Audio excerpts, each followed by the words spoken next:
இன்னைக்கு மார்னிங்கே பிரியாணியோட தான் ஸ்டார்ட் பண்ணோம். அதாவது செய்யறதுக்கு அமாவாசை கித்திகன் 2 நாளா நான்வெஜ் இல்லை, சரி செய்யலாம் அப்படின்னு சொல்லிட்டு முடிவு பண்ணியிருந்தேன். பிரியாணி தான், பட் இந்த வாட்டி மட்டன். என் வாழ்க்கையிலே ஃபர்ஸ்ட் டைம் வந்து மட்டன் நான் ட்ரை பண்ணுறேன். எப்படி வரப்போகுதுன்னு தெரியலன்ற ஒரு டவுட்டோட தான் ஸ்டார்ட் பண்ணேன்.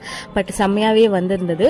ஃபர்ஸ்ட் ஒரு 5-6 விசில் போட்டுட்டு அதை ரெடி பண்ணிட்டு தம்மும் போட்டுட்டு ஒரு 10:30 மணிக்கெல்லாம் முடிச்சு வெங்காய தக்காளியில் எங்கள் அப்பாவே கட் பண்ணி வச்சனாலே கொஞ்சம் ஈஸியாக முடிஞ்சது. குழந்தைய ஒரு பக்கமாக தூங்க வச்சுட்டு இன்னொரு பக்கம் கடகடன்னு முடிச்சாச்சு. ஏன் நல்ல நேரம் அன்னைக்கு நல்லா இளம் மாட்டுக்கறியாக கிடைச்சதா, அதனால டேஸ்ட் வந்து நல்லாவே இருந்தது. நல்லா சாஃப்டா வெந்து இருந்தது.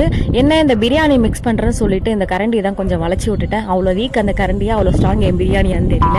அதை முடிச்சுட்டு ஒரு கோல்டு காஃபி நல்லா சில்லுன்னு இந்த வெயிலுக்கு நல்லா இருந்தது.